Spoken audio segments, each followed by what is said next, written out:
DCG operations. I thought my colleague, Member of Parliament, Honorable Sani, had used the Manda language to try and get to where we are.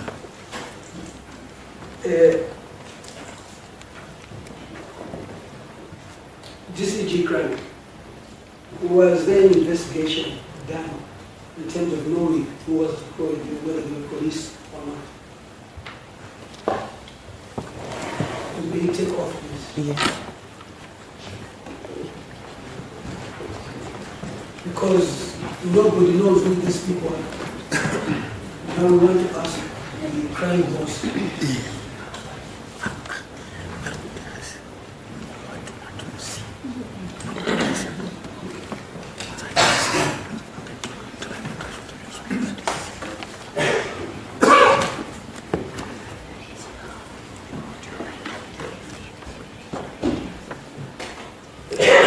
I swear that the evidence that I will give is the truth, nothing else but the truth. So help me God.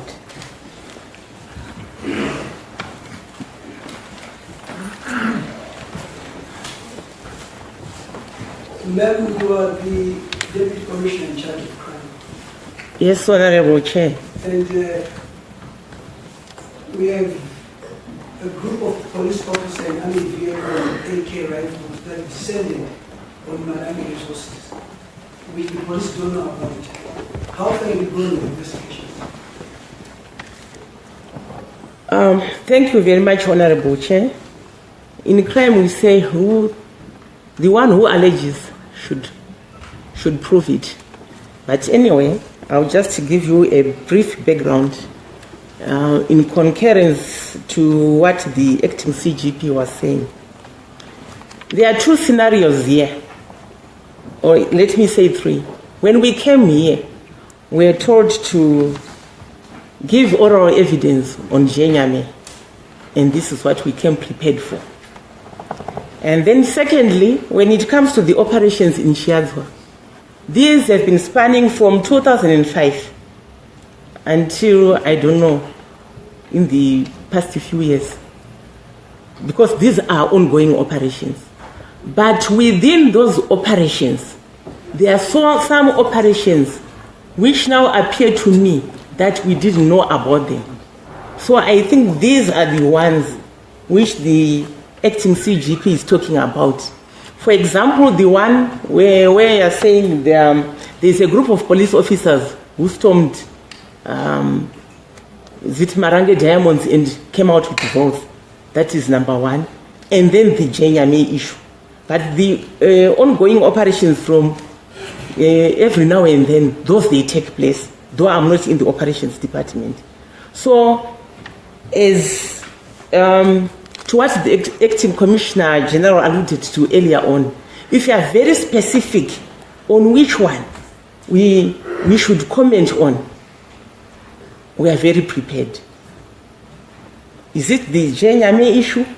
Is it the Marange issue where you are saying there are some people who went and took some votes?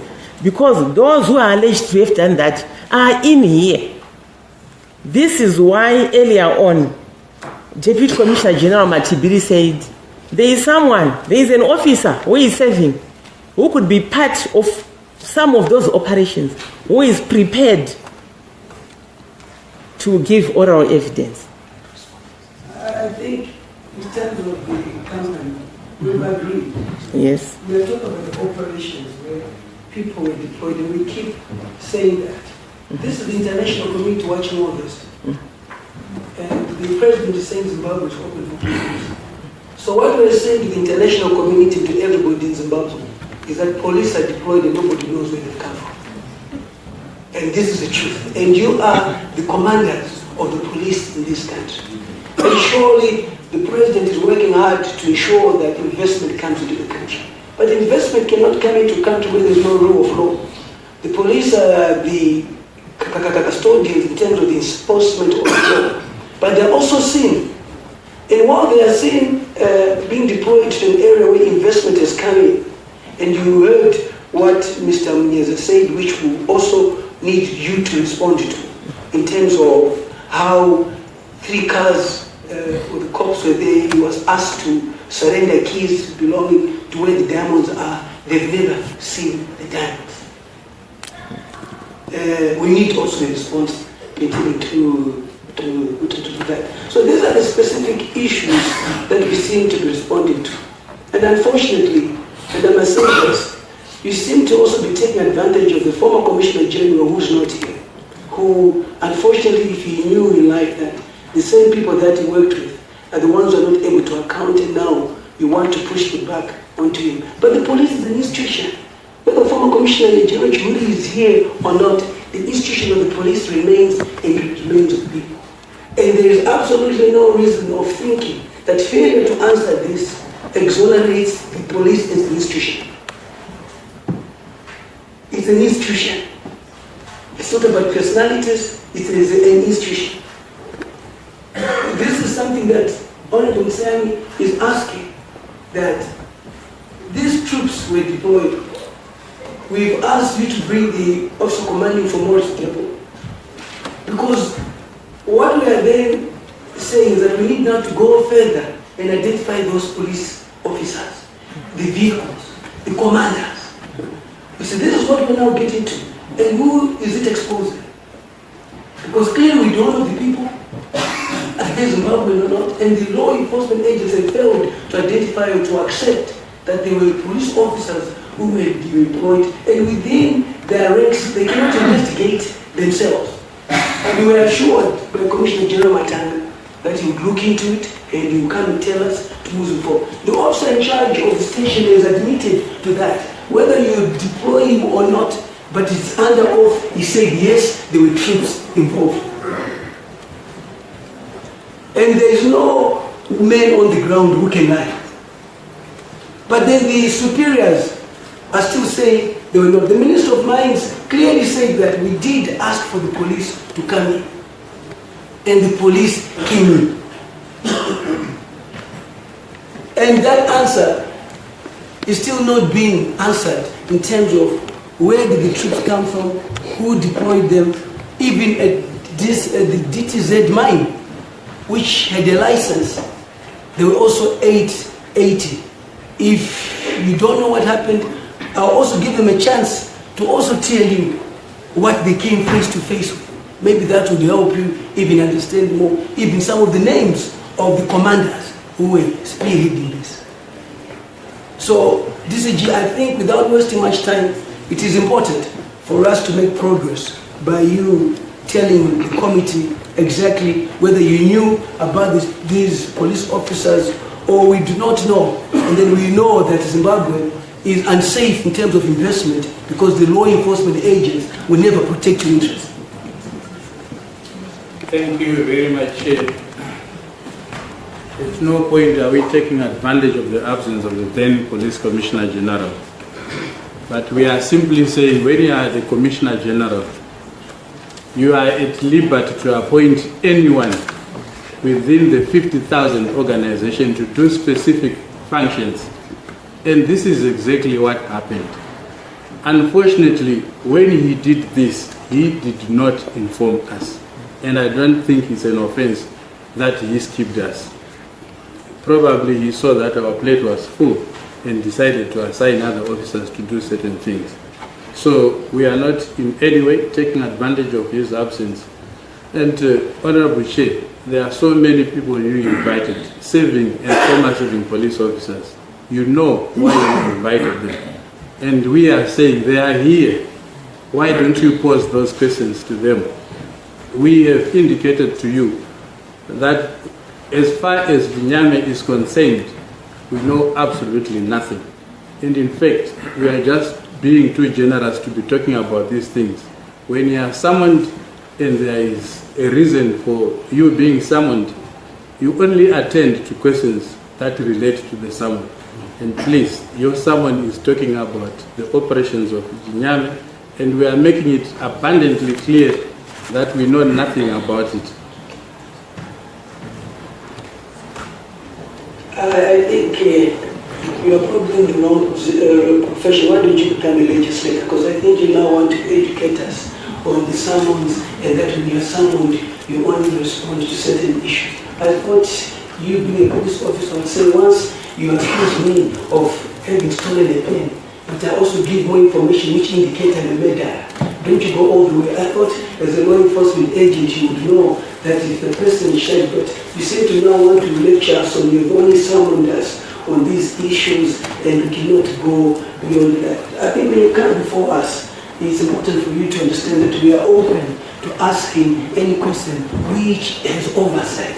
We can even say to you, why have you not arrested Zimra? Because they are corrupt. That's also a question which falls under the things ZRP in terms of being law enforcement agents. So you are misinformed when you're telling us that you only respond to issues that are summoned. No, Commissioner, that's not how we operate. These issues, there are so many questions which come as we proceed. And I think be guided by the chair, and I think it would assist in us making progress. The reason why we are asking that question, and members of Parliament, is the Commissioner General promised us that he would investigate and come and tell us. We are not saying this because we're witch hunting. He came before us under oath and said, you are telling me this for the first time? Let me go, give me 7 days. He's the one who asked for 7 days, members of the committee. Is it not true? Give me 7 days so that I go and find out and I'll report to you whether police officers were deployed and how and who was responsible. So we are not asking this from an uninformed position. We are asking this because he had said he would bring information before us. So we thought that with you coming here, you would have that information before us. We will move to, unless there are any other issues that need clarity, we need to get going because there are more issues that need to be done with. In terms of the company, there is the company secretary who is here. May the company secretary take off. But you also have not responded to the crime, because that's crime really more than anything else. Commissioner General, are you aware of the crime or what happened to Mr. Munyeza? Chair, that's exactly why I asked the Secretary to make explanation, because he happens to know what happened exactly, and he would be in a position to adequately inform you. No, the reason why I'm asking that, it's a crime, and he had said he'd written letters to various authorities. So was that crime investigated? That's what I'm asking. This is not a company issue. There is also the aspect of a criminal issue which would be the reason in what he was narrating. Are you aware of that? Okay, thank you. May the company secretary take oath and respond. May you also come in front, please.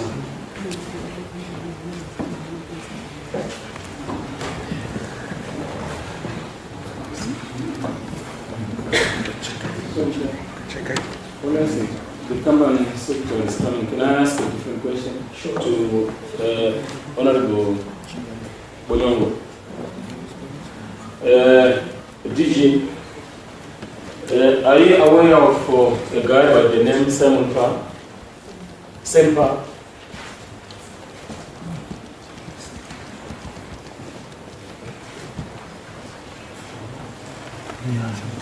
He asked a question that do you know any individual called Sempa? A Chinese businessman. We asked this because people gave oral evidence saying that he was working with the state security and he was doing a number of issues. I think that's why this question is being asked. Okay, thank you very much. I was looking at you just to get a cue on Mr. Chairman whether I could proceed. Yeah. Yes, I do. I am aware of him.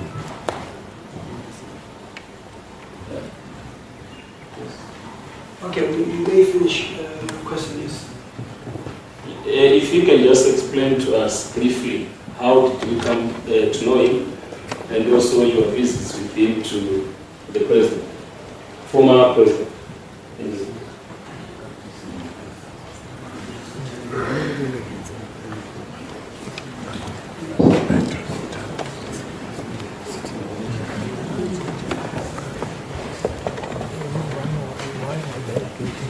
Mr. Chairman, can I please ask for some context, I think, to be given to these questions?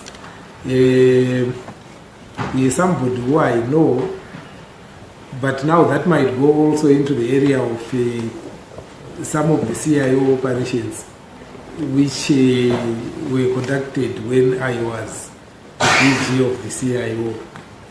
And on that matter, when the summons came to me, I raised some issues with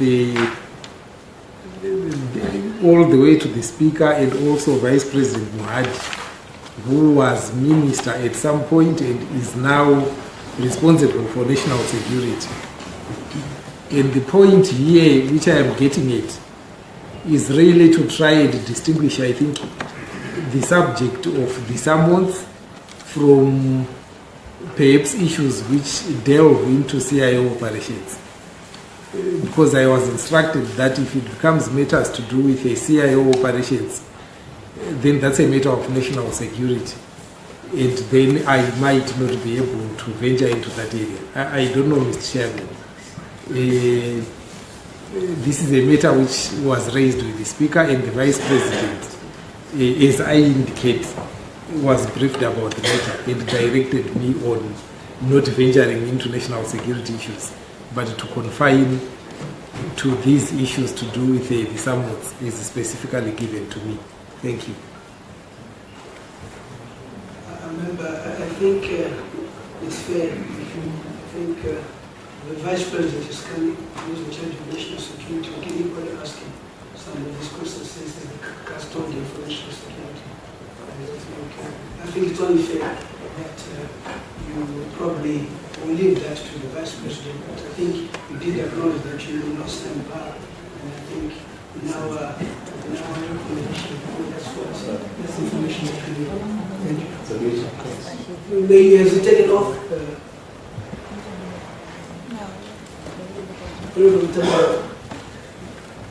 Thank you, Chair. Madam. Ngozangu rukwenda kuna DCG Matibindi. Kuti ndada kuti ndidziso kuti panhauro yekutauro yekuti kune timu yemapurisa akanotora makey vachitora chisimba uyezve pazotaura kunze ndezve pane vanonzi vachani vakaita futi vanga vari mupurisa zvakare vaikomana mapurisa vakakanganisa makasunga vakatongwa zvangoda kufanana here nevava vakaita pakupara mhosva yakaitwa nevava zvakafanana nezvevachazvo kuti mukaona mogoro vasunga futi.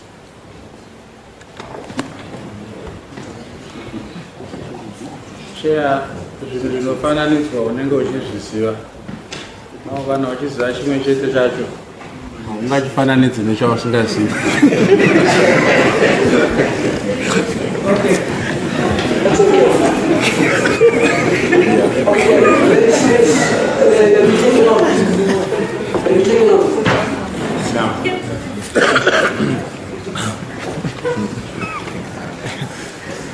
I swear that the evidence I'm going to give will be the truth, nothing else but the truth.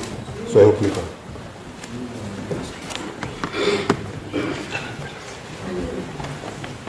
You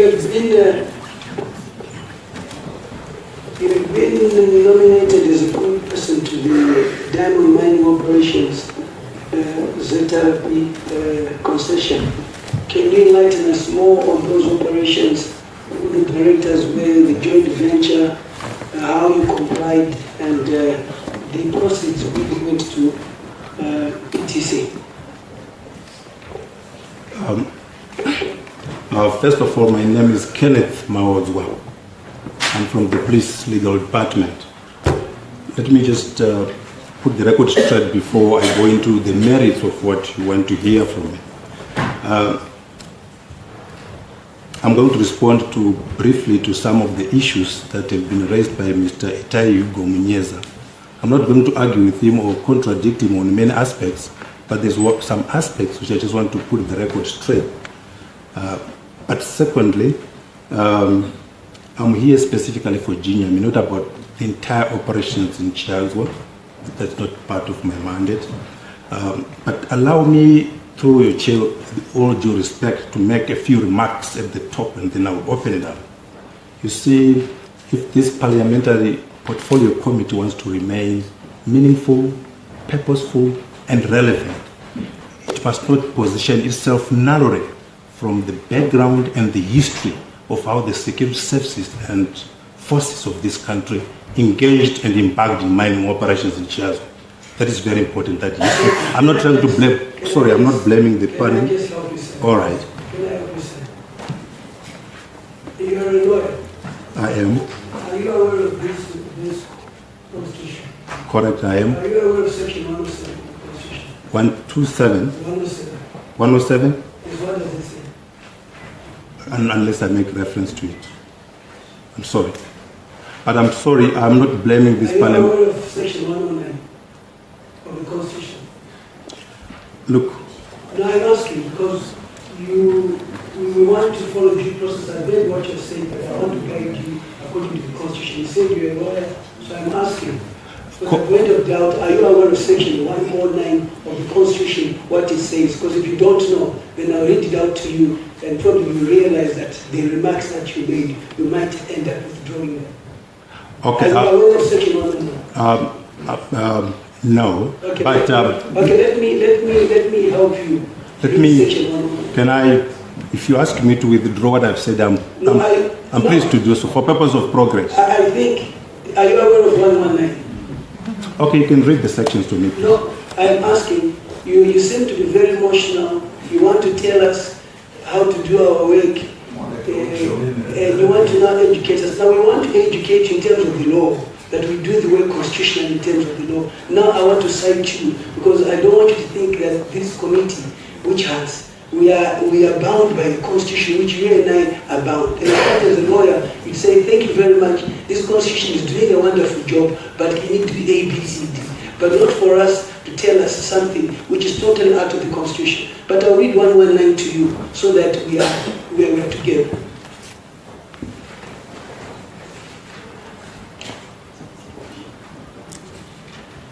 I'll read the role of Parliament. Number one, Parliament must protect this constitution and promote democratic governance in Zimbabwe. 1. 2, Parliament has power to ensure that provisions of this constitution are upheld and that state and all institutions and agencies of government at every level act constitutionally and in the national interest. I want you to ensure that you know that one. At every level, there are government departments here, state-owned enterprises, to ensure national interest. We are the third arm of the state, where there's the judiciary and the executive. This is the executive, and there's Parliament, which is the legislature, which is oversight. I'll also say to you on third, for the purpose of subsection 2, all institutions and agencies of the state and government at every level are accountable to Parliament. When you are here and you are an institution of the state at every level, you are accountable to Parliament. So for you to now tell us that we seem to be doing things which are out of line and unconstitutional, I think I'll keep reading more so that today you leave this Parliament knowing the powers of Parliament. I'll also go to 299. I can see you are not writing. Take 299. We shall also teach you the Constitution today. Days are gone when you thought you had legislators who did not read. You shall have legislators who tell you their role. 299. Parliamentary oversight on state revenue and expenditure. Did you get that? State revenue and expenditure. Correct. Parliament must monitor and oversee expenditure by the state and all commissions and institutions and agencies of government at every level. Do you really get that? Correct. There's a comma there. I'm going to continue. including statutory bodies, government-controlled entities. Does ZRP fall under government-controlled entity? Sir? Yes or no? It does. Thank you. And metropolitan councils and local authorities, in order to ensure that all revenue is accounted for. We are talking about diamonds, which are a state resource, revenue for the country. And we're here to know where did these resources go to. Do you have anything further to say after this, or I read more to you? We are quite satisfied with the role of this committee in Parliament. And then we can now go to then account now, in terms of that resource that belongs to a government entity, Jinami, how you operated it. Thank you very much. I hear you. Thank you so much. But if you'd listened to what I wanted to say, you could have thanked me at the end. I wanted to assist. But so anyway, but anyway, responding to the resource that ZRP had under Diamond concession, the company where your company secretary, what happened to the deeds? Okay, The fine. mining operations, who did you declare them to? From a government's point of view, did the ministry know about that? Because the ministry certainly did not know about that. And we are here to make sure that whatever happens at every level falls in line with that ministry. Thank you. Okay, fine. First of all, let me start by saying Chidhakwa. Chinyame falls in Chidhakwa Diamond area. All operations in Chidhakwa are strictly reserved to government. No mining operations will be done without the knowledge of government, due under the auspices of its arm, the ZMDC. I was deployed to Chinyame on 8 May 2013. I was not the principal in the police force. Who was the principal? The former police commissioner general. The former police commissioner general? Yes. There have been many. There was Nkurajisha. Dr. Augustine Churi. Dr. Augustine Churi, thank you. On 8 May 2013. This company, Chinyame. Do you have a letter to that effect appointing you to that board? If you ask me to go and look for it, I think I can find it in my library. No, do you have a letter? I was appointed by letter, yes. Can you give this letter to Parliament, not today, by the end of the week, so that we can have sight of it? I'll have to look for it, but can I explain to you about this letter, what happened? No. So that the committee understands when you say give it to me. I think what I'm trying to do is, as you're moving on, I just want certain things to go out of the way. First of all, you say you are appointed. So it's only proper ask by who. And then I also ask in terms of oversight and accountability, was there a letter? Correct, there was a letter. There was a letter. So that's what I'm asking. Are you able to finish us with that letter by the end of the week? You leave it with the thin clerk of Parliament. And we can proceed. I wanted to respond to your question whether I can furnish you with a letter or not, because I don't want to make false promises. But anyway, I will try my level best to bring the letter to your attention. When I was deployed to Chinyame on 8 May 2013, I was deployed as the company secretary due to my legal background to look into the legal matters of the company. When I arrived at Chinyame, things were a little different. The company had a lot of challenges. It appeared like it was suffering from liquidity problems. There was no environmental impact assessment certificate. The only certificate that was obtained in November 2013. Operations were almost grounded to a halt. In other words, there was no investment license from the Zimbabwe Investment Authority because in order to have this license, there are certain requirements that you need to fulfill, such as proof of income, the EMA impact certificate that I've talked about. These things, there was no record.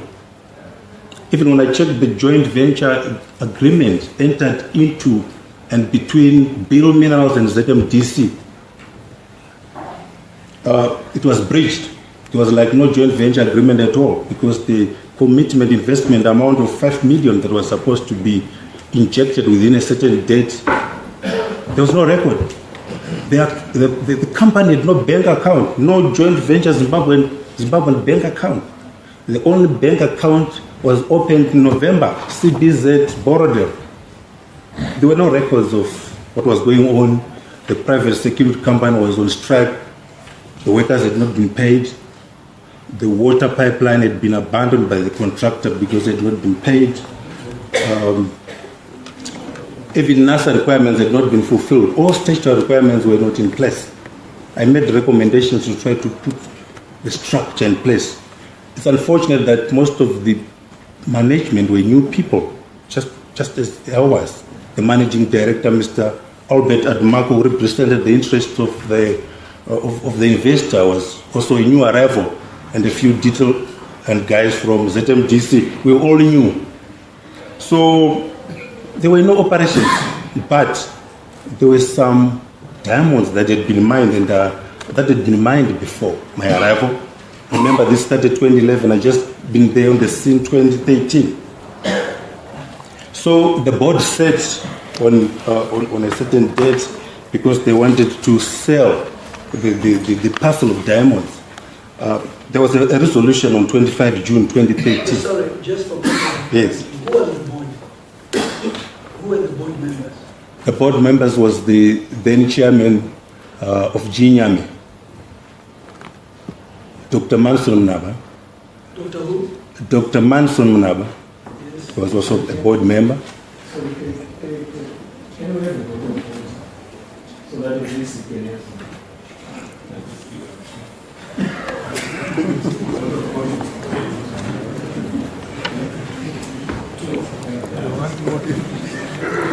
I'm sorry, I don't need some water. If I need water, I'll tell you. So what I want... In fact, through your chair, so sorry. Mr. Mount, what I want yes, is for us to have a clear understanding. You know, the board, when you go to the board, who are the board members, how many were they? It is important. So who are the board members? You've spoken about the chairperson, who else? I'll tell you about the board members, but let me just make a remark to the last comment that I don't like the implication that is built into it. I don't need water. Okay, fine. The board members, like I said, was the chairman of the company, Dr. Manson Mnaba. There was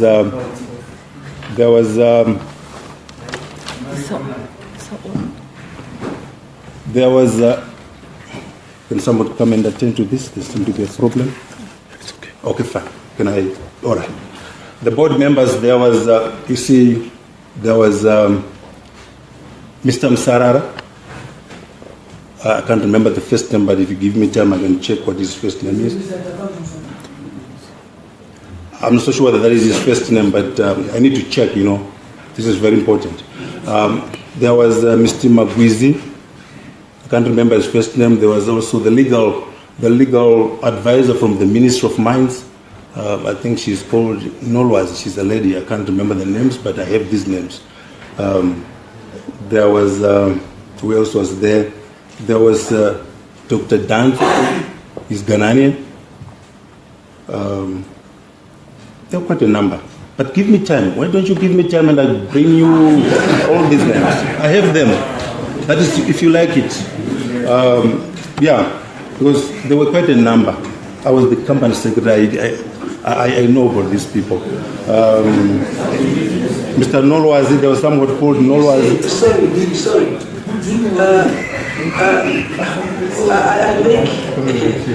I think we were trying to understand, see where we're coming from, what we're trying to get from you in terms of order. What we're trying to get from you is the company.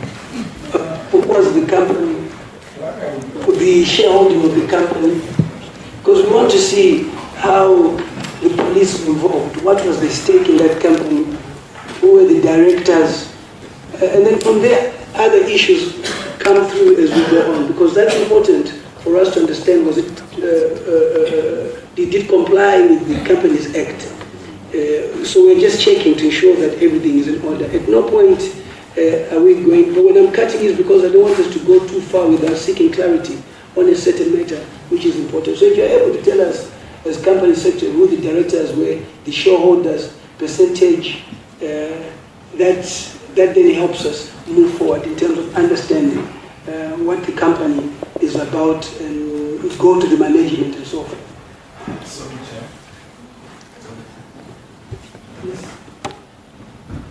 Thank you, Chair. Is the response to you, and is it also a response to issues that you have brought in here for? I ask, Chair, he should not unnecessarily put pressure on himself. He should take it easy, take a deep breath, give it your all. Don't unnecessarily put pressure on yourself. Don't stampede on yourself. 1 point at a time. I feel you've got some unseen pressure on yourself. Please, this is Parliament, and nobody's going to kill you. No one is going to intimidate you. Do not unnecessarily put pressure on yourself. These are human beings, and no one is armed.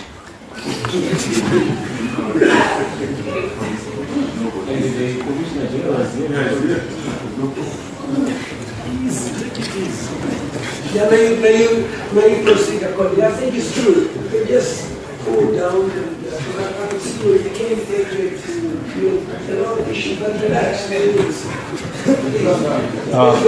Thank you very much. That's myself. There's no unnecessary pressure on myself. Yes, you were talking about the directors. Did I answer your question?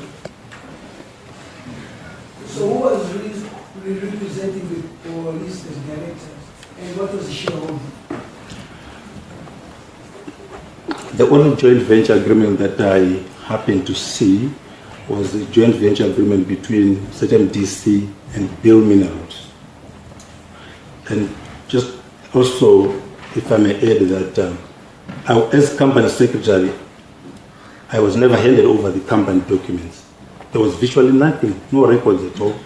That document is the only document that I saw which binds ZMDC and Bill Minerals.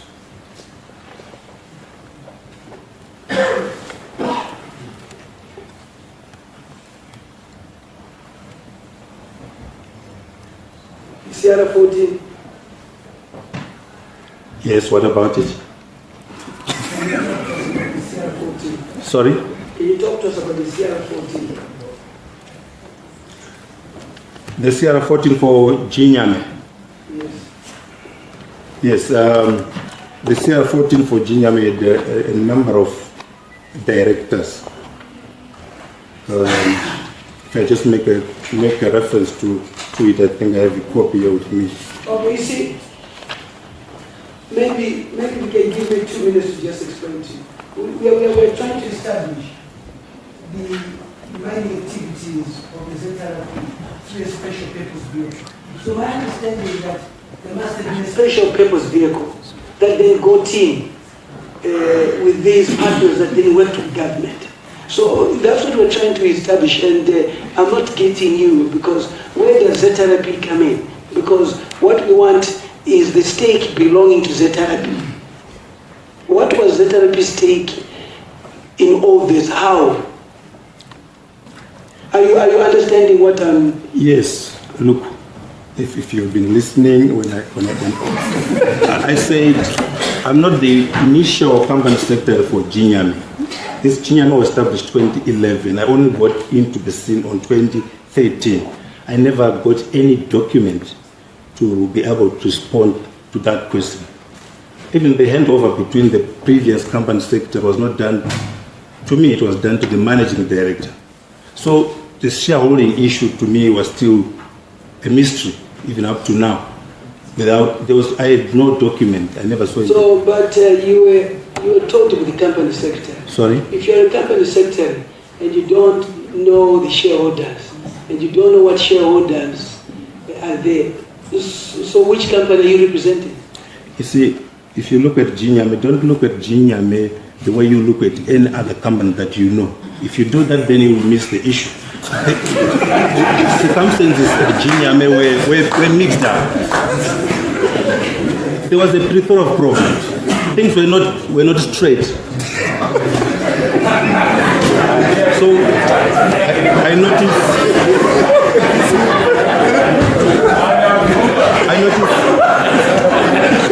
noticed you are looking at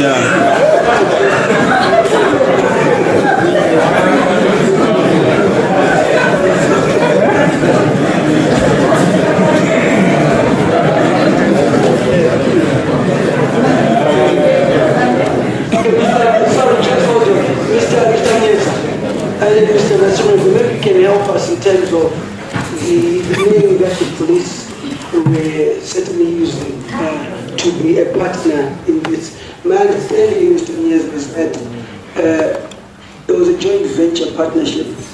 There was 50% government and 50%. You were part of that 50%. Okay, and then the police then had 20 in that 50%, right? They started from 5, 10, and 20.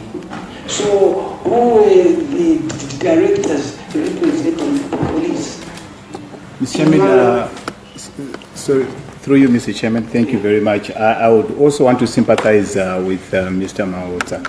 I don't think you would have much information at all, if anything at all.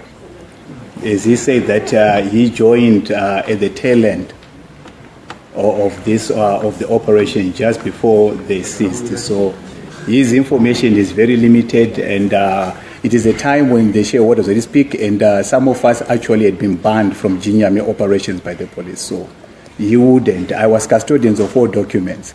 You find all government correspondences were always to me, because I'm the one who did the initial paperwork and everything else. So there was nothing you would have. That's on that bit. In terms of the representatives, there was Senior Assistant Commissioner Tanyiwa, Senior Assistant Commissioner Ndebele, and there was Assistant Commissioner Chivayo. Okay, so those were the police officers representing the interests of the police? Yes, at board level, and then there were various in management. Commissioner General, are you aware of his names on this post? Chair, I know them as serving and former serving officers, and they are in here.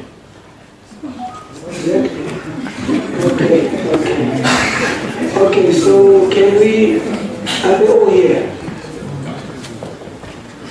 Those three names, they are here. Okay, thank you very much. Can you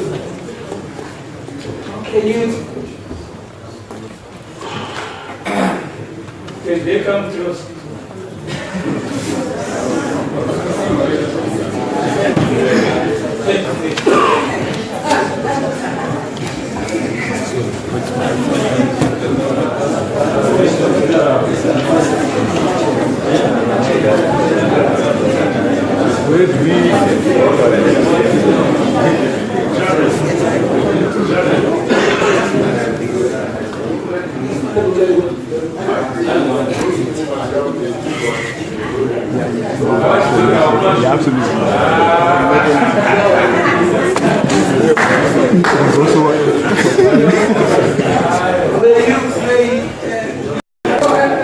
Process, but unfortunately you did not see me. I was trying. I was trying to just wait for a time like this.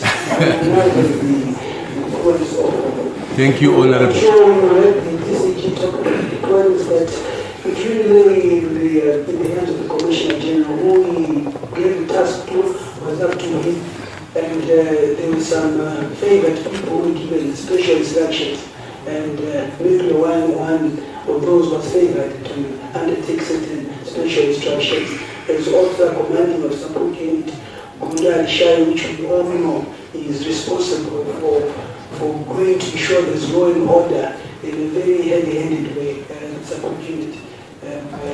It is a unit that we're very proud of when it comes to real criminals, not to those not criminals, but you want to hear those deployments and the way the company is operating. But more important, I'll start with the Assistant Commissioner again, with Commissioner Ndebele. Retired Commissioner Ndebele. Sorry, it is Commissioner Ndebele. Retired. Retired Commissioner Ndebele. So when you're senior Assistant Commissioner, you now become retired Commissioner. Is that how it works on this issue? No, I was promoted to Commissioner and then I retired. Oh, then you retired. Okay, so you don't work at the army where when you retire, you're given a rank. Okay. No. Commissioner, you were retired Commissioner, and I'll come at the end because you touch on the deployments and all that. You were part of this company, and can you tell us on the operations of the company and exactly how money was generated in terms of this issue which Mr. Mliswa also spoke about, how the police went and took the key where the diamonds were? Thank you, Honorable Chair. I've got a small request if you can allow me. May I proceed? Okay. May I request retired Commissioner Tanganyiwa to answer that. He was the senior man who was responsible for all that we did by that time. Thank you. No, unfortunately, here we don't work according to the rank and file. I'm here when we always want to leave this. So, okay, thank you, Honorable Chair. Nyame started off to operate, or I will start from how we appointed.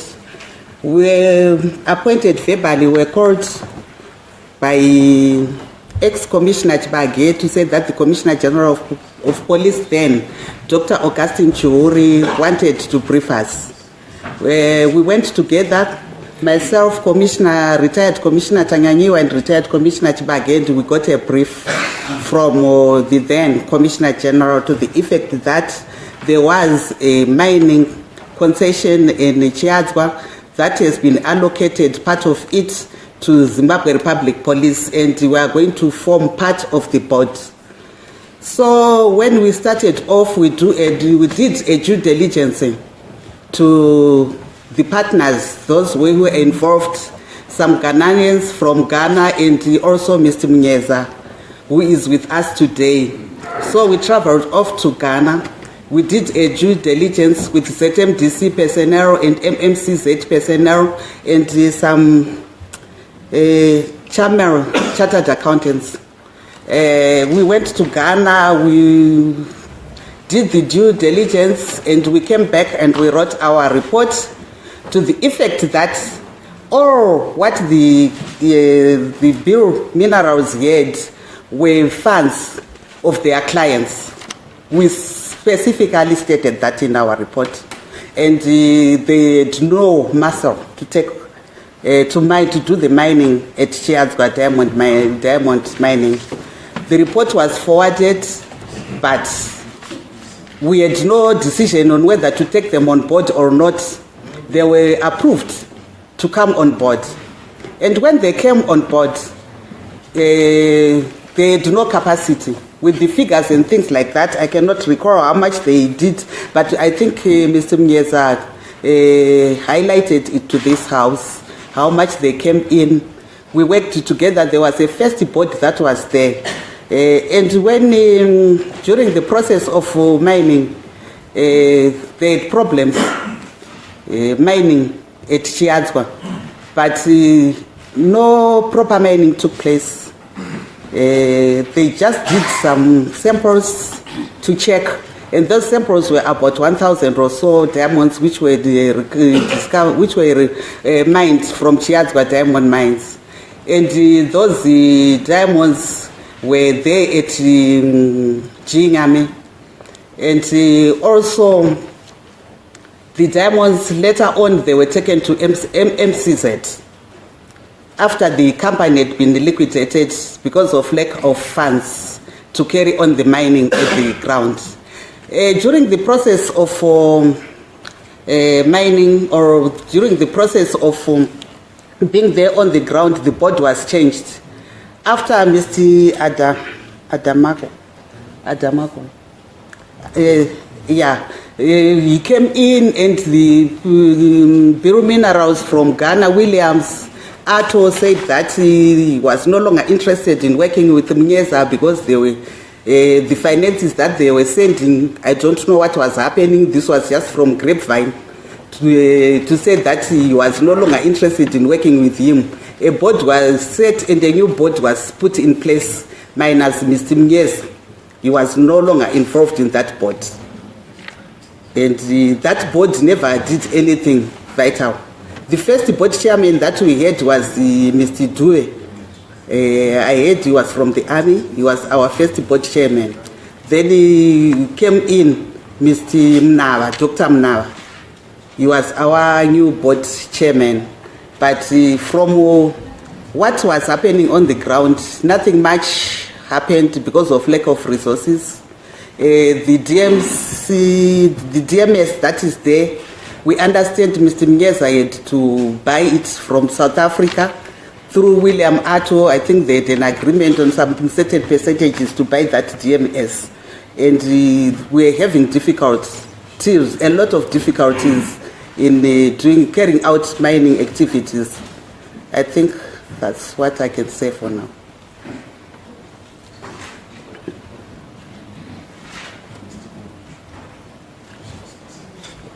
I'm trying to understand that you were appointed verbally, Mr.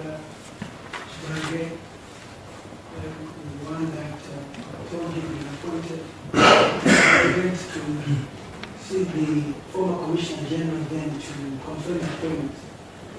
Is that what you say? Point of correction, Honorable Chair. Ex-Commissioner Chibage just called us and we went to his office. I met ex-Commissioner Tanyanyiwa also there, and he said the CGP wanted to brief us. And we went to the office of the former Commissioner General of Police, and he told us verbally that we were going to work as board members at Chidhakwa Diamond Mining Company.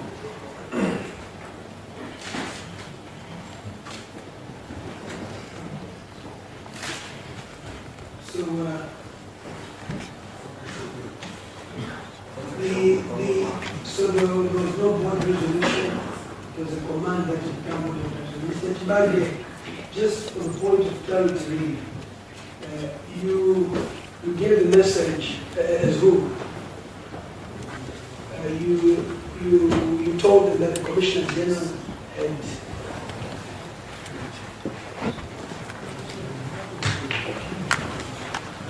and you come through Mr. Chibage while you take off Mr. Chivayo. You were a board member before I get to Mr. Tanyiwa, who have a lot to say. Can we hear, because when you're a board member, you certainly have to contribute to the board in one way or another. What was your specialty on this board? Thank you, Honorable Chair. I was not a board member per se, but then I was the company secretary. The CR14, which Chief Supreme was referring to, it's a CR14 I'm aware of. Unfortunately, I cannot make reference to it because I am no longer in possession of it. Within the early stages of the coming up of the company, I was just instructed to resign, and I resigned. Be that as it may, I can still speak to the list on the CR14. But as it stands from the police, the shareholding was ZRP had 20%. I was not aware of the negotiated percentages.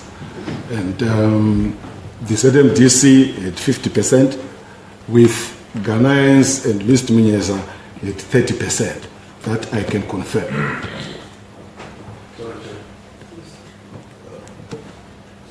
He said he was said he was asked to resign.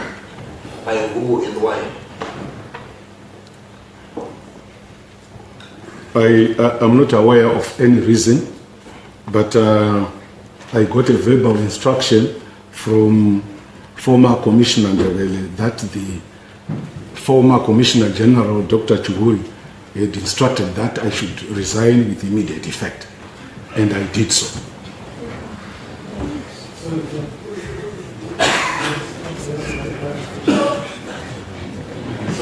So can we now confirm that the former Commissioner General was sort of a de facto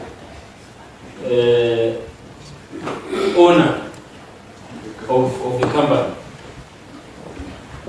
Because it seems as the Honorable Chair, everything is sort of revolving around the former Commissioner General.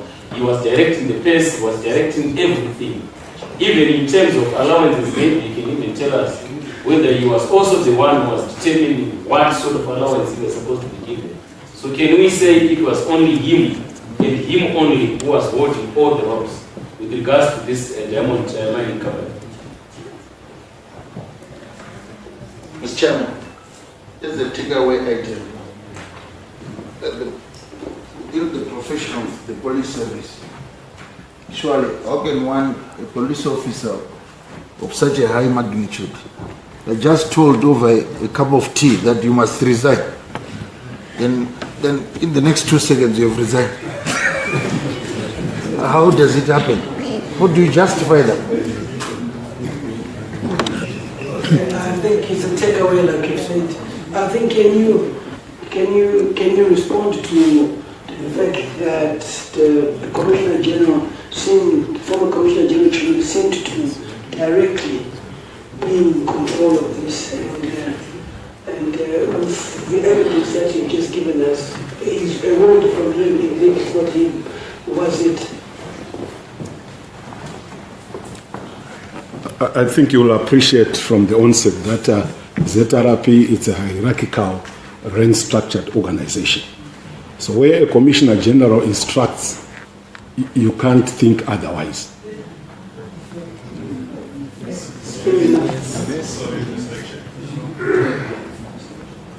Okay, Honorable Mkwen.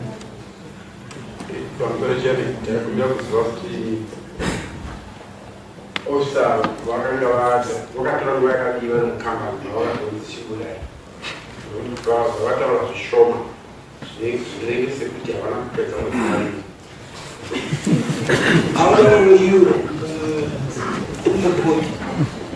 Of the board? To not tender, Honorable Chair, the position yataurwa na Mr. Munyeza, it's exactly zvaiitika paground. Zvingaita kunge zvaita zvidiki-diki. It's because most of the times panga pasina activity. Pachiri kutanga ma-preliminary, zvekutanga-tanga kuti pave, it was rather the bush. Kurava kuti zvaiitika, zvanga zviri very operational, like kugadzira maroads, mvura, kuti pave ne-report, exploration, paground pacho paimbovanei in terms of maybe madiamonds. So pasati pambotaurwa nenyaya yekuti taakumaina madiamonds, there was those preliminary activities. As research being taken off, I could proceed to do that now. I have not yet. Thank you, Mr. Chair. Mr. Chair, there's no smoke without a fire. Chiripo, Chairperson. I am former chairperson of the Transport Committee, and at some point there was some indication that some high-ranking police officers themselves had combis in some public transport, of which 65% of all public transport, including Shika, is not licensed, and it was of a grave concern. Would it have pointed to you, Mr. Chibage, as being one of those high-ranking police officers who owned humongous or ubiquitous amount of transport public transport, which might have led to your downfall with your superiors?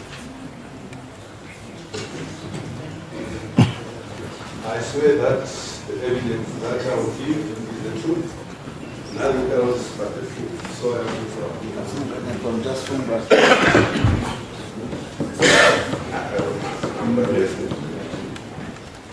I think while I hear what colleagues are doing, I think it will come in the end. It's not really the most important part, but I think what is important from you, Mr. Chibadi, is that it's not a secret that you were the right-hand man to the Commissioner General. You were the Mnyarazi Kereke to the reserve bank. That's not going to speak. So we are aware of that. I'm equally thinking victim of that. I must say, because I'm experienced, not that I have issues, but I think most of my arrest came from you. Saying that the Commissioner General had sent you, and when I went to the Commissioner General one day when I was provincial chairman, he says no, it was actually him abusing the office. That's for another day, but I'm saying this because he told me that when I then became close to him. He says no, he certainly was abusing, and that is the reason why I fired him. But moving forward, you certainly were fired by the former Commissioner General. So what led to you being fired when you're the blue-eyed boys, and whatever you said was the truth, nothing else but the truth? You were more powerful than the Commissioner Generals at the time, the Deputy Commissioner Generals. When they saw you, they had to salute, yet they were more powerful than you in terms of ranking.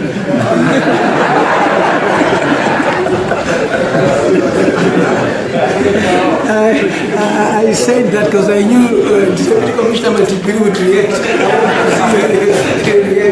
But on a more serious note, you were certainly the Chief of Staff. The Americans would say Chief of Staff on all these issues. Can you elaborate further on how these were picked to be the directors without an official meeting of the police as an entity? Thank you very much, Chair, for giving me the opportunity to appear before this committee. However, it's rather unfortunate that some of the comments emanating from the committee members, as well as yourself, Chair, resonate with what was published maliciously in 2013, for which I saw no reason to respond and left it to the Court of Public Opinion to judge. Because if a member is so corrupt to the magnitude that you're expressing here, and yet you had access to the Commissioner General and the DCGs, who are the custodians of police investigations, you have not done any docket, you have not taken me to court, but you continue to echo those malicious sentiments. It would be very unfair, but I'll leave it for God to judge. To the situation at hand,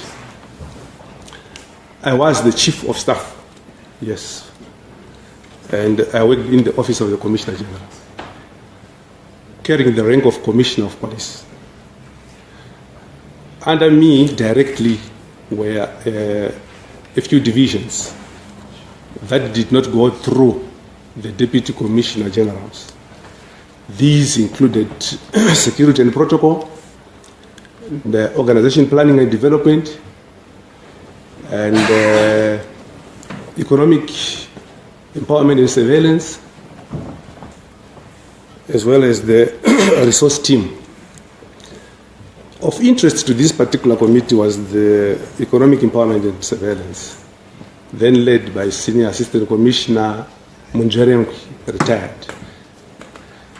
The major objective was to find ways and means of empowering the police in carrying out its mandate, because then the entire government system was really under siege economically. Because just a minute. What is the role of Chief of Staff in the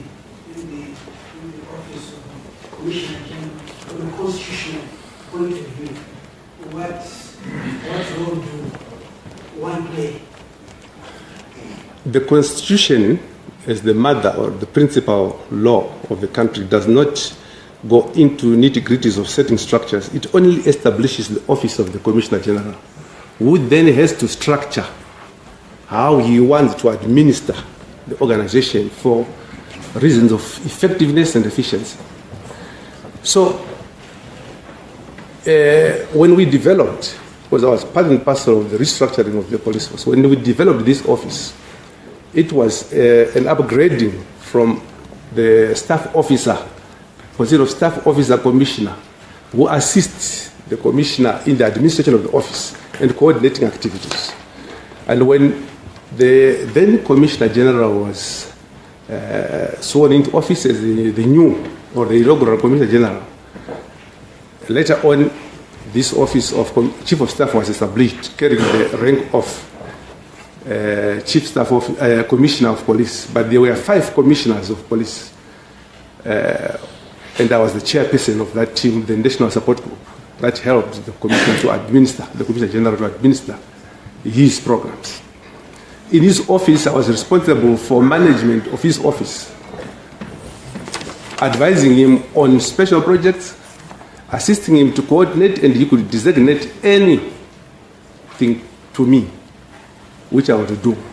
This included local tasks as well as international tasks, that is international relations with other police organizations, including Interpol. Indeed, to some, it might appear to be a very powerful position, but it's not the person or the position that is powerful. It's the activities that you'll be carrying out that are visible and the impact on the people that you are dealing with, which will cause people to weigh or judge you, either positively or negatively. Those who benefited will look at it positively, but those who felt they were harassed will look at it negatively. But for the record, I never had any personal encounter with you, Honorable Chair, so it would be unfair for you to say I arrested you. Nevertheless, I'll proceed. So, we're using this division of economic empowerment and economic surveillance. We explored various avenues to find ways how we could be self-reliant. And we looked at farming, we looked at gold mining and diamond mining. Whatever we could lay our hands on, we wanted to pursue that. We opened quite a number of shelf companies which we wanted to use. One of it was self-reliance company. Then, on the issue of mining, the person who had access to the Minister of Mines was the Commissioner General.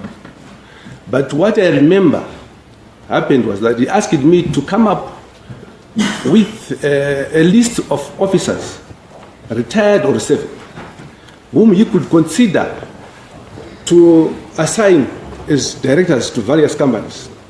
I compiled a list of 10 names, amongst which then Senior State Commissioner Debele and then Senior State Commissioner Tanyanywa were included, and others retired. That paper was returned to me with the 2 names having been ticked in red. Then I was asked to call them. That was 2013, early 2013 or late 2012, if I remember. 2011, I think so. Then I was called by the CG to his office. We want to now start activating these things. I'm talking to Minister Mpofu, Minister of Mines. That's what he told me. So I want to have these people to brief them on how we want to carry out our activities. I called them as instructed, and I took them to the office of the Commissioner General, Dr. Chombo. And he gave a briefing. We want to do this, we'll give you the nitty-gritties and so forth. Then we went out. I went back to my office, they went.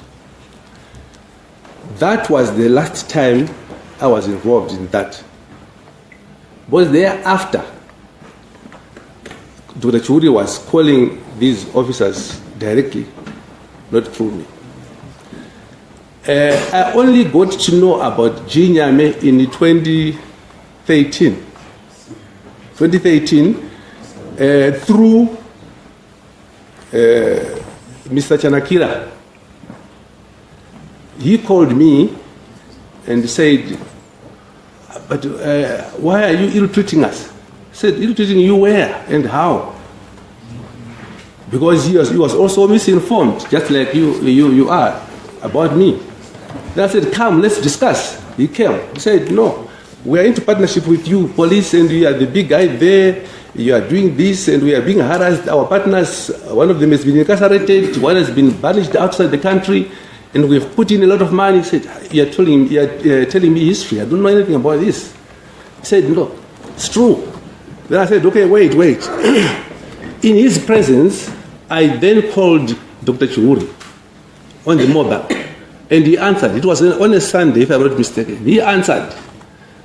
And I said, Chef, I've got someone here who is claiming that you are into, the police, meaning the police, are into a partnership of diamond mining in Chiazo.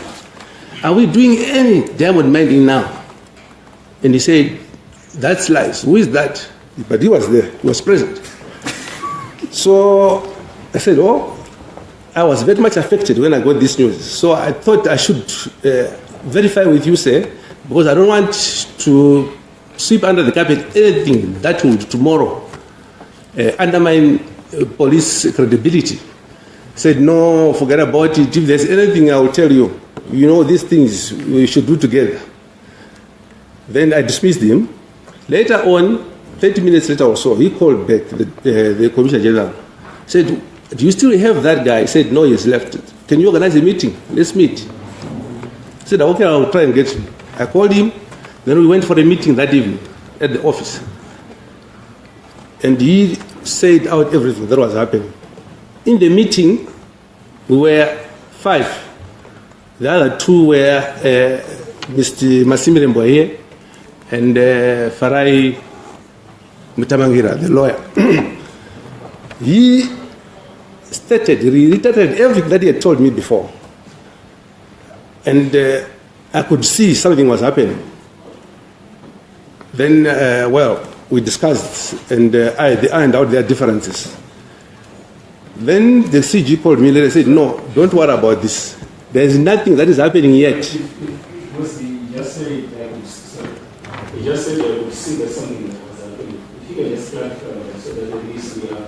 Because what I'm saying is, now we had the Commissioner General, we had the Farai Mutamangira, the advisor to the Minister of Mines, we had the Chairperson of the MDC, and Blessimo Chanakera was there. They were concurring that there was an entity that was in operation, but I was not aware of it. So being in the office does not necessarily mean you are privy to everything that is happening. I just want to clear that. Later on, the CG said, no, don't worry, Chief of Staff. There's nothing yet, we are not yet operational. When things are ready, I will let you know, then you can do your management activities and you can have the oversight of the programs.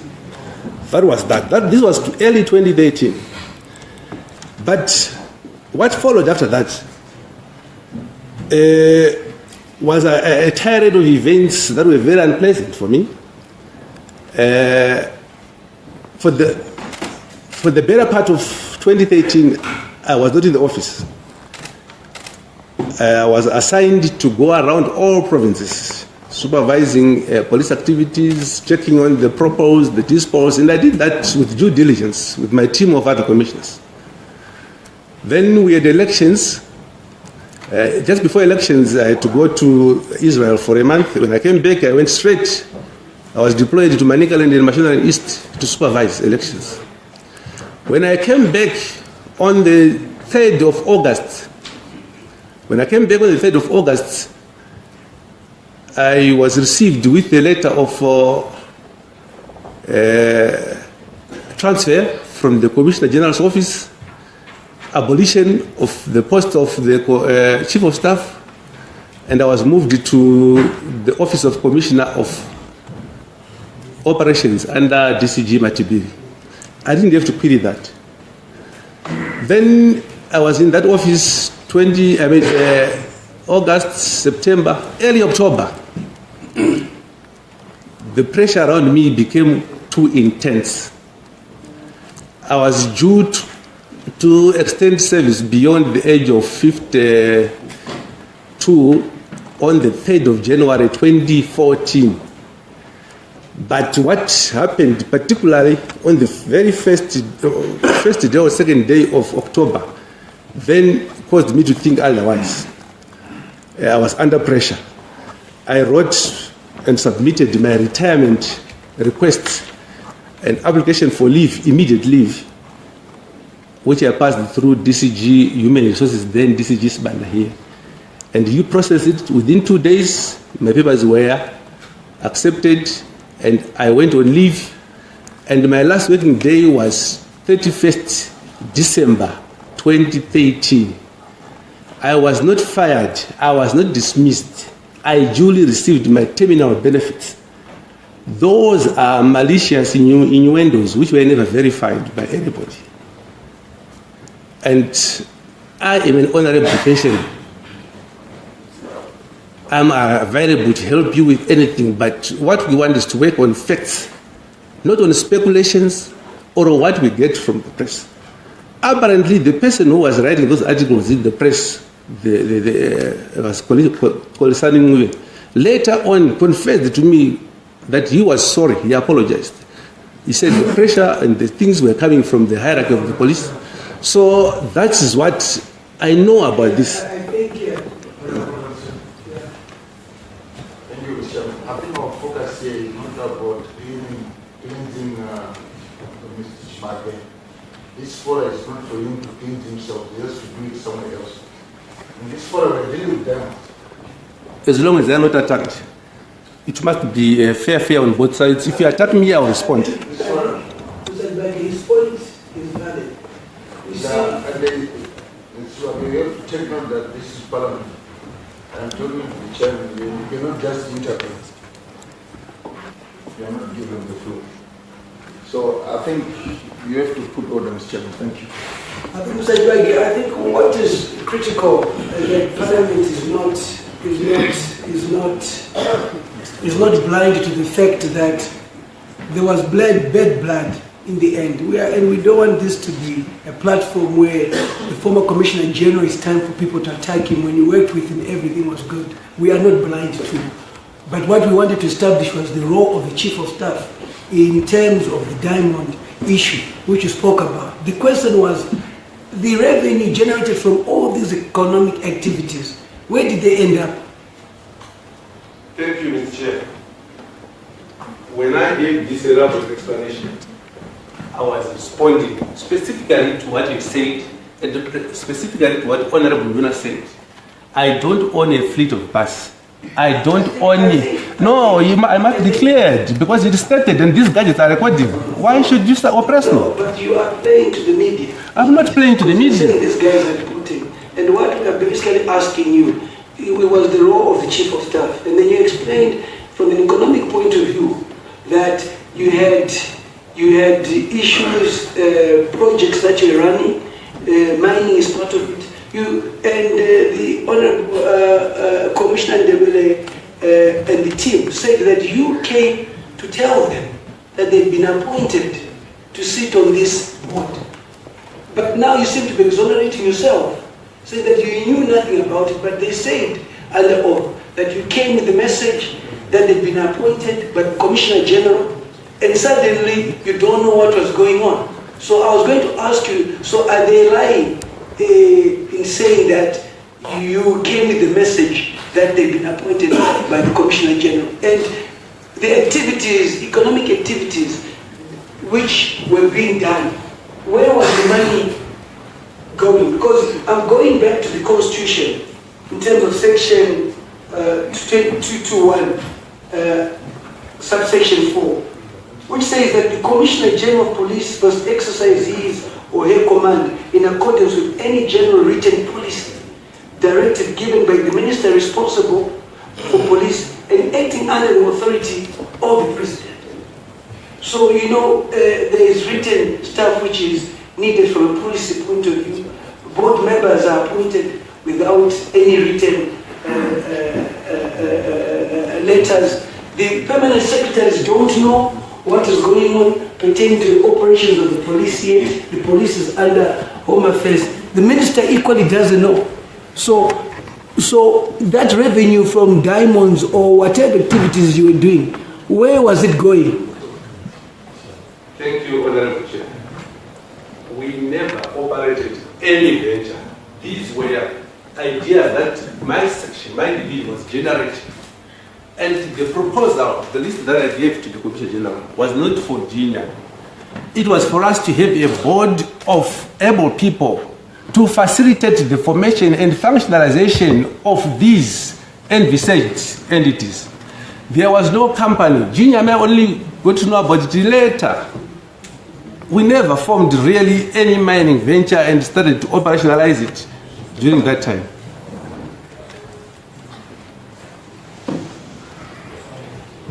You know, retired Commissioner Chidhakwa,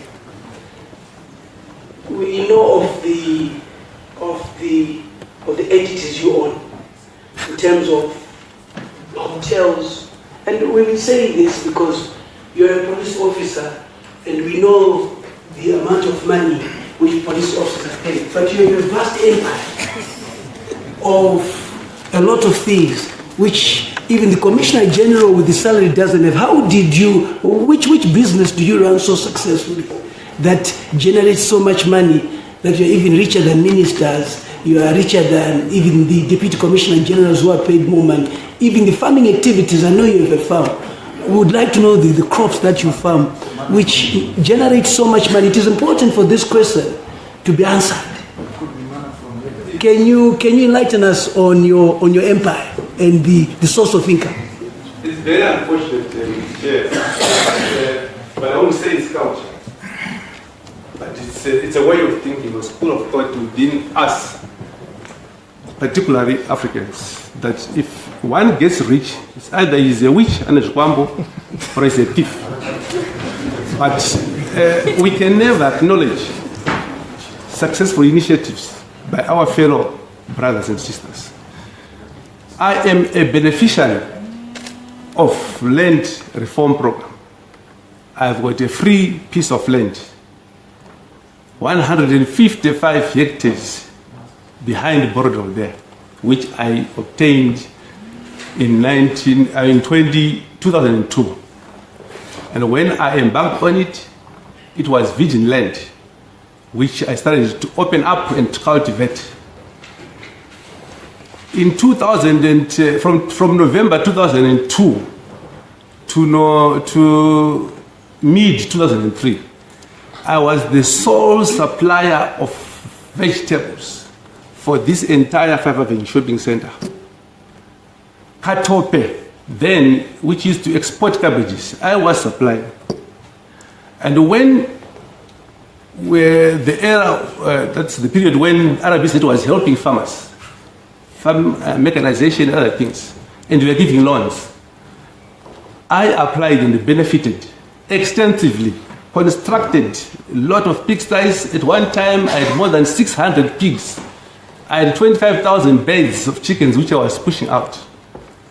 Because that was hard work, no one was prepared to look. But when prosperity then started to show, obviously malicious people, malicious minds were invited.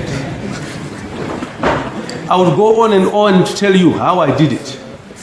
If this committee is interested, go to Stanbic, go to FBC, you see how much I borrowed. Even when I retired, how heavily indebted I was. It's unfair to just conclude that this one must be a thief without investigating, without finding facts, without even asking the person to open up.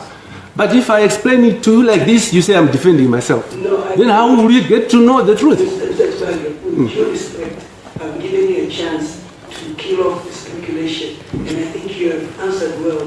Thank you. The beneficial land reform, you make chickens, this is your source of income, and I think I also embark on chickens as well. Yes. What I'm doing here is not sitting here every day. I think yes, but what about in terms of the appointments of the commissioners to the board, that you are the one who gave them that good message that they were part of the board? No, that's not precisely so. I recommended a number of names for the commission to consider for appointments into various boards, and he picked them. But the formation of their company, I was no longer involved. Of that, to appoint them to Ginyame directly, I was not involved. I don't know about that. And the Commissioner General decided not to tell me. And he said so in the presence of Mr. Chidhakwa, who was not even a police officer.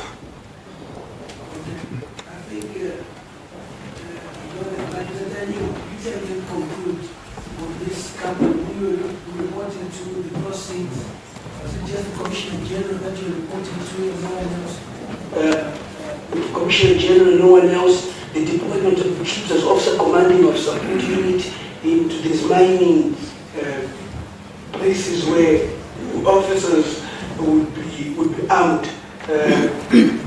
Would you comment on that, please? Thank you, Honorable Chair, and your esteemed committee.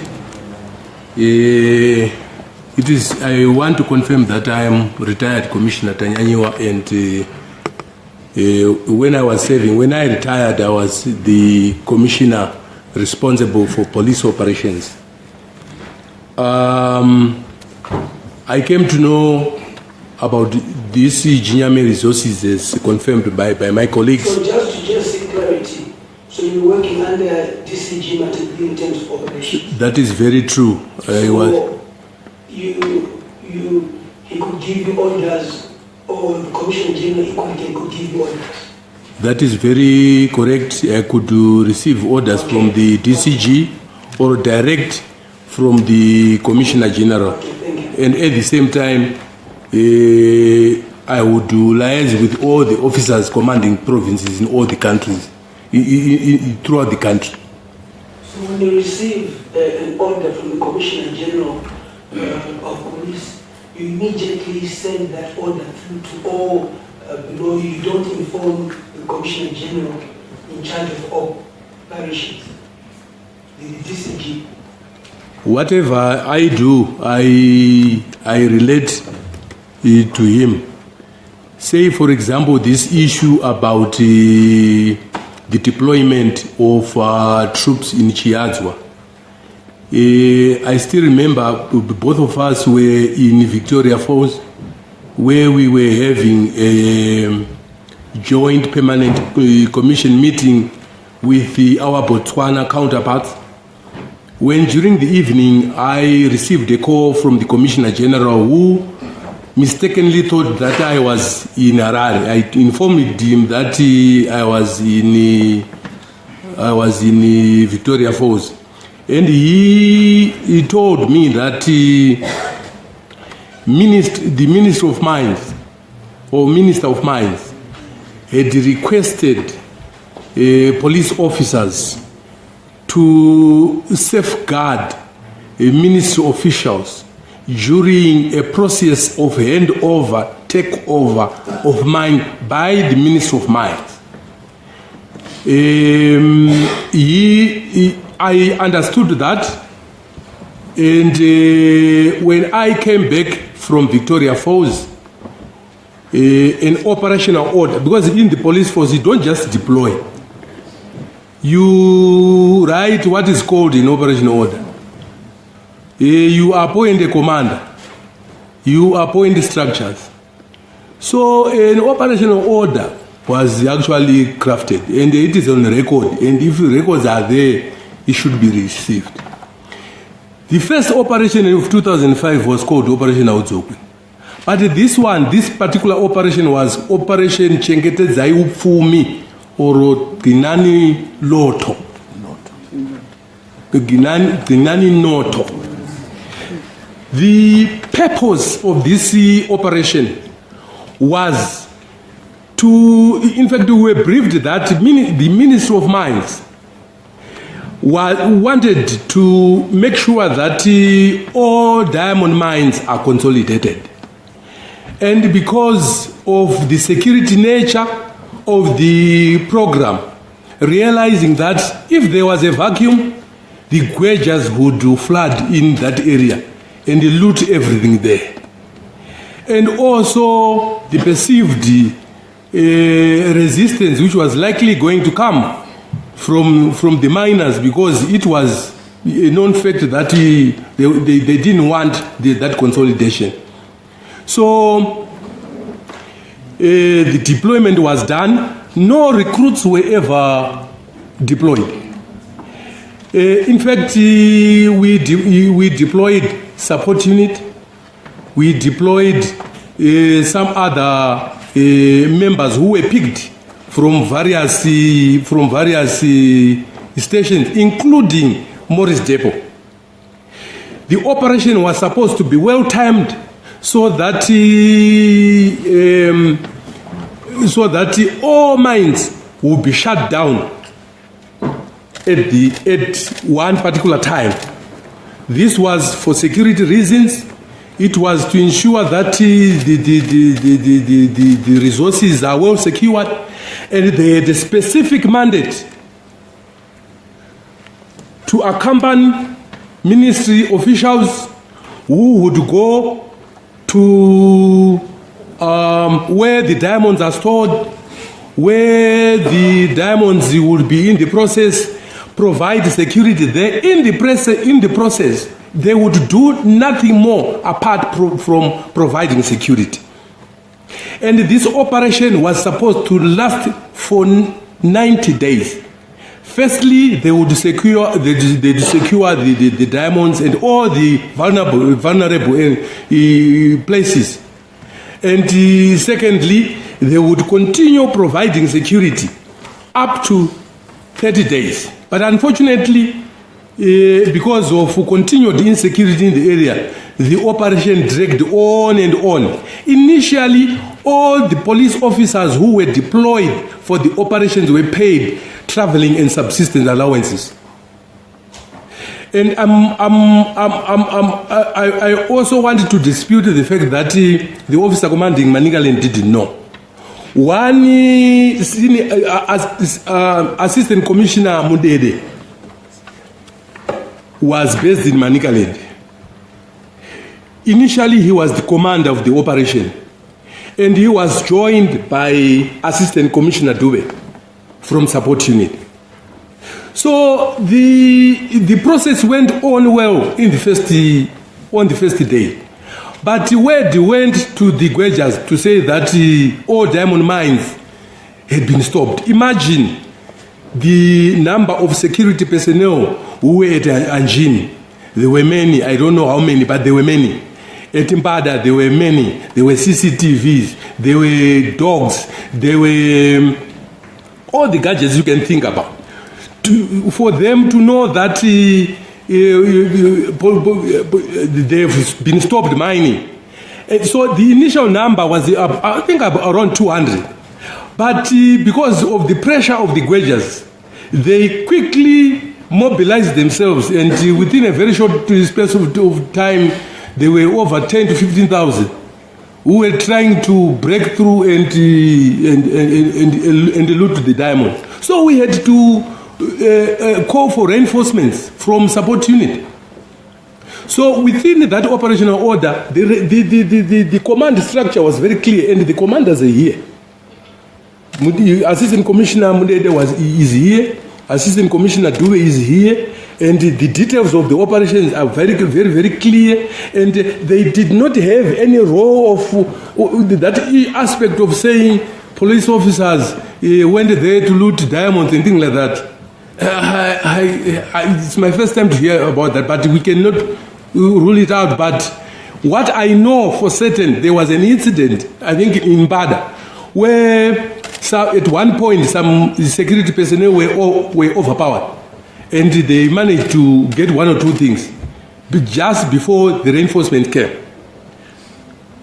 So that is what I can say about that operation. It is a well-documented operation, which has got a well-written operational order. After the operational order is drafted, there was an overall commander who is the former commissioner Ndebele, followed by Anadube. Then after 90 days, the Minister of Mines could not afford to continue paying the allowances. So the police officers there were stuck with no rations, nothing. And the police headquarters had to chip in and provide some rations and also some sort of allowance in order to sustain these people there. So it will be very surprising to see that nearly everyone is saying he doesn't know about this operation. When nearly 400 people are deployed in a particular area, what does human resources you say people are?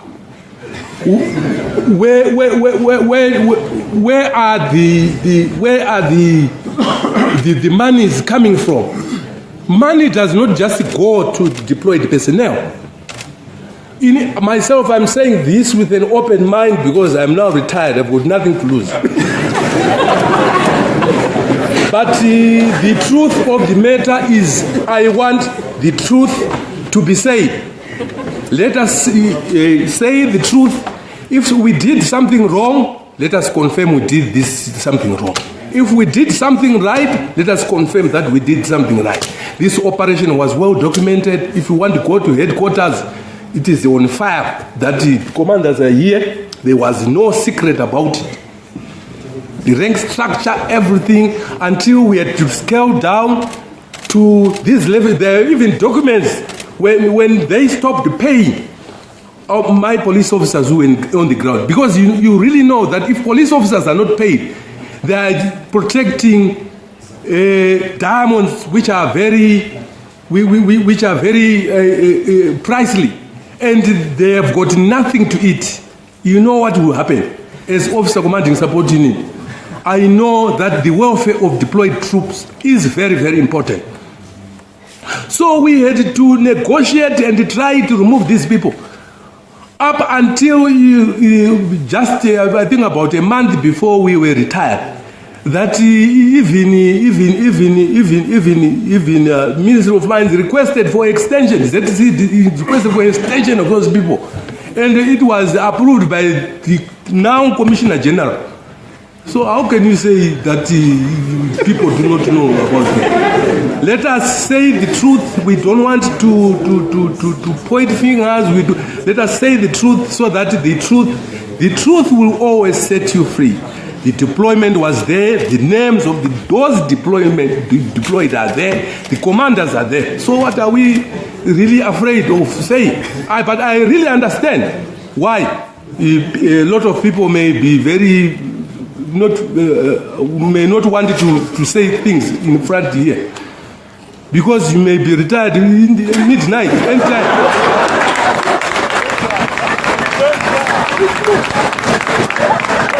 You will be retired.